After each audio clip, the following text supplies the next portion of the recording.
مڑ کر کے سنی سبتا کو ہٹایا اور قبضہ کر لیا. پہلا کام 350 مسجدوں کو گرانا. 350 ماسک ڈیمولشڈ بائی وہابی آتنکوادی. 60,000 صحابہ کرام اور تابعین کی قبروں کو قبرستان میں پیغمبر محمد صاحب صلی اللہ علیہ وسلم کے عظیم ترین صحابی حضرت عثمان غنی کی قبر کو توڑا، رسول کی بیٹی کی مزار کو توڑا، رسول کے نواسے امام حسن کے روضے کو توڑا، عثمان ذو النورین کے روضے کو توڑا، عائشہ صدیقہ طیبہ طاہرہ کی قبر کو توڑا، امہات المومنین کی قبروں کو توڑا، رسول کے سگے چچا کی قبر کو توڑا، رسول کی پھوپھی کی قبر کو توڑا، اہل بیت کی قبر کو توڑا، صحابہ کی قبر کو توڑا. تو جو لوگ مکہ مدینہ میں قبروں کو توڑ سکتے ہیں ان کے آتنکوادی ہونے میں کیا شبہ؟ تو جب تک یہ دھارمک آتنکواد تھا، مقابلہ کرنے کے لیے ہندوستان کی سرزمین پر علامہ فضل حق خیرآبادی سامنے آئے، مولانا منور الدین سامنے آئے، مخصوص اللہ محدث دہلوی سامنے آئے، اس کے بعد مولانا خیر الدین سامنے آئے، اور اس کے بعد جب انہوں نے سلسلہ بڑھایا تو مورچہ لینے کے لیے امام احمد رضا فاضل بریلوی رضی اللہ تعالیٰ رضی اللہ عنہ وارضاہ عنہ تشریف لے آئے. ان کی پوری ٹیم سامنے آ گئی. میرے دوستو، بھارت کو بچاتے بچاتے آج میں 40 سال سے یہ کام کر رہا ہوں. کشمیر سے کنیا کماری تک ہماری راشٹریہ ایکتا کو توڑنے والی طاقتوں کو ہم توڑتے رہیں گے اور ان آتنکوادیوں کو پنپنے نہیں دیں گے اور کسی سنی کو اس سنگٹھن میں جانے نہیں دیں گے. ان لوگوں نے کیا کیا وہ سوچنے والی بات ہے. پہچان میں آسانی سے آپ کو بتا دوں کہ اگر پرشاسن کسی کو پکڑے تو اسے 3 سوال کرے. 3 سوال میں پتہ چل جائے گا وہ سنی ہے کہ شیعہ ہے کہ وہابی ہے. اب اگر میں کہوں کہ تقویت الایمان کی اسٹڈی کرو اور تم تہذیب الناس پڑھو، تم براہین قاطعہ پڑھو، تم کہاں پڑھیں گے؟ ایک تو بیچارے گجراتی ہو، پھر اس کے بعد ہندی ہو، اس کے بعد انگلش، تو یہ بڑا مشکل ہو جائے گا پرشاسن کو سمجھنے میں کہ یہ تقویت الایمان کیا ہے. ارے میں بیوہارک پہچان بتا دوں. آپ ایک سوال کرو، یہ ماتم و عزاداری کرتے ہو کیا؟ تو بولے ہاں اچھا ہے، سمجھ جانا شیعہ ہے. قبر پہ چادر پھول چڑھاتے ہو؟ ہاں، سمجھ جانا سنی ہے. اور تم؟ نہ، دونوں غلط ہے، دونوں بدعت ہے، دونوں شرک ہے، سمجھ جانا وہابی ہے. اب جب یہ لوگ آتم گھاتی گتیودھیوں میں پکڑے جائیں، جب یہ لوگ آتنکوادی گتیودھیوں میں پکڑے جائیں تو ان کا ایڈریس تو پوچھو، 3rd ڈگری سے پوچھو. لیکن یہ سوال بھی بیچ میں کبھی کر لینا، چادر پھول چڑھاتے ہو گیا؟ ہاں بولے تو وہ ہمارا ہے، پھر وہ بھرمت ہو گیا. اور نہ بولے کیا کہنے تو وہی ہے. اب سنو، ان کی پلاننگ میں بتاتا ہوں، اور میں اپنے بھارت کے ہت میں اپنی راشٹریہ ایکتا کو مضبوط بنانے اور اپنے دیش کی سرحدوں کو باہر سے بھی اور اندر سے سرکشت رکھنے کے لیے، کیونکہ باہر کے دشمن سے نپٹنے کے لیے ہمارے پاس راشٹریہ سینا ہے، لیکن اندر کے دشمن سے نپٹنے کے لیے جنتا کی مدد بہت ضروری. نہیں تو اکیلا پرشاسن کیا کرے گا؟ تو اس کی مدد کے لیے میں بتاتا ہوں. جب یہ لوگ 181 سال پہلے 181 ایئرس ایگو شاہ اسماعیل دہلوی نے تقیت الایمان لکھی، اور یہ آتنکواد کی پہلی کتاب ہے.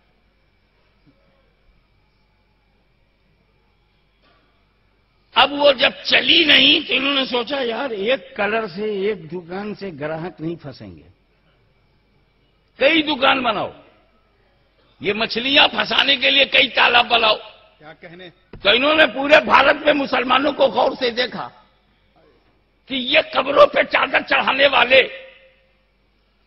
یہ اجمیر میں چھٹی کا عرس کرنے والے، یہ گھر گھر 11ویں 17ویں کرنے والے، یہ امام حسین کی سبیل لگانے والے، ان کی روچیاں، ان کی دلچسپیاں کیا کیا ہیں. گاؤں میں گئے تو دیکھا کہ کچھ لوگوں کو نماز روزے سے بہت دلچسپی ہے. ان لوگوں کو وہابی کیسے بنایا جائے؟ تبلیغی جماعت بنا دیا. یہ کام تیرا ہے کہ پھنسا کے رکھو. دیکھا کہ کچھ شہروں میں پڑھے لکھے لوگ ہیں, انہیں لٹریچر کا بڑا شوق ہے, انہیں کیسے پھنسایا جائے؟ بولے ان کے لیے جماعت اسلامی بنا دو. بولے کچھ لڑکے کالج یونیورسٹی میں پڑھتے ہیں, ان کو کیسے وہابی بنایا جائے؟ بولے ان کے لیے سیمی بنا دو. اور بولے کچھ لوگ پولیٹیکل قسم کے ہوتے ہیں, ان کو کیا کیا جائے کہ ان کے لیے جمیعت العلماء ہند بنا دو. اور کچھ لڑکے جو ہیں قرآن حدیث سمجھنا چاہتے ہیں, ان کے لیے کیا کیا جائے؟ دارالعلوم دیوبند بنا دو, ندوۃ العلماء بنا دو, ایسے ہی مدرسہ بنا دو. اچھا پھر ان کو اپنے پاس رکھ کے دیکھو, لڑاکو ہیں, لڑنتو ہیں, ڈسٹربنس کرتے ہیں, بہت ڈیئرنگ ہیں, بڑے ہمتی ہیں, تب وہاں سے نکالو. تبلیغی جماعت میں ایسا مل جائے تو وہاں سے نکالو, جماعت اسلامی میں مل جائے تو وہاں سے نکالو, دارالعلوم دیوبند سے مل جائے تو وہاں سے نکالو, ندوے سے مل جائے تو وہاں سے نکالو, سلفیہ سے مل جائے تو وہاں سے نکالو, اہل حدیث سے ملے تو وہاں سے نکالو. غیر مقلد کہاں جب لڑنکو تو اس کو حزب المجاہدین میں بھیج دو, لشکر طیبہ میں بھیج دو, اور جب وہاں ٹریننگ لے لے تو بولے القاعدہ میں بھیج دو. دیکھا آپ نے؟ اور جو رہ گیا وہ رہ گیا. چنا جاتا ہے وہ جو فسادی ہے.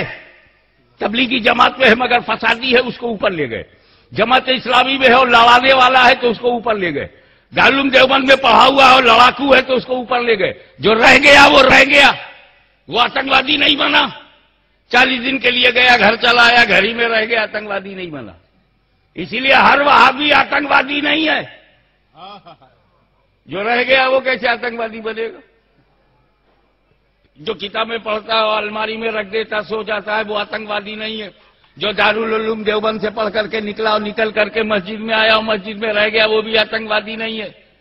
آتنکوادی, توجہ چاہوں گا یہ جملہ نوٹ کرو, ہر وہابی آتنکوادی نہیں ہے, لیکن بھارت میں جتنے آتنکوادی پکڑے جائیں گے وہ سب کے سب وہابی ہیں.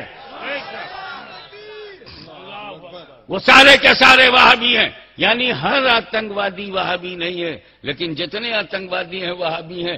گجرات میں نے پورے پردیش کے مکھیا تک یہ میسج دیا تھا, انہوں نے اس کو کنفرم کیا. ہم نے جتنے سیمی کے لوگوں کو پکڑا ہے, ہم نے جتنے بھی یہ بم وسفوٹ کرنے والوں کو پکڑا ہے, یا ہم نے جتنے بھی آتنکوادیوں کو پکڑا ہے, جب ان کا عقیدہ ٹٹولا گیا تو سب کے سب وہابی ہیں. تو پھر یہ اسلامی آتنکواد نہیں ہے, یہ وہابی آتنکواد ہے. تو جب میں آتنکواد بیرودھی ہوں اور آپ بھی بیرودھی ہو تو نامنیٹ کرو. کیا کہنے؟ کیوں نہیں میری طرح کہتے کہ حزب مجاہدین آتنکوادی سنگٹھن ہے؟ بولو کھلم کھلا کہ لشکر طیبہ آتنکوادی سنگٹھن ہے. بولو کھل کر کے سچ کو بولو کہ سیمی ودیارتھیوں کا آتنکوادی سنگٹھن ہے. یہ صرف وہی بولے گا جس نے غریب نواز کا نمک کھایا ہے, وہی بولے گا جس نے 11ویں کا نمک کھایا ہے, وہی بولے گا جس نے حسین شہید کربلا کا احسان لیا ہے. سبحان اللہ, سبحان اللہ, بے شک. تو اسلام, میں جانتا ہوں کہ میں ان کا نام لے رہا ہوں, میں ان کی ہٹ لسٹ میں ہوں, ہو سکتا ہوں مجھے کہیں بھی مار سکتے. حزب المجاہدین سچم ہے, سیمی والوں کے پاس طاقت ہے, یہ القاعدہ والے کچھ بھی کر سکتے ہیں, پھر بھی میں ان کا نام لے رہا ہوں اس لیے کہ مجھے اسلام کی بدنامی گوارا نہیں. واہ واہ, اسلام کی بے عزتی میں برداشت نہیں کر سکتا, میں ہندوستان کا نقصان برداشت نہیں کر سکتا, واہ واہ, میں بھارت پہ حملہ برداشت نہیں کر سکتا. واہ, اس بھارت کی عزت اس لیے نہیں ہے کہ یہاں گنگا جمنا بہتی ہے, یہ بھارت اس لیے قیمتی ہے کہ یہاں غریب نواز لیٹا ہوا ہے. نعرہ تکبیر, نعرہ رسالت, خواجہ کا ہندوستان. واہ واہ, زندہ باد, سبحان.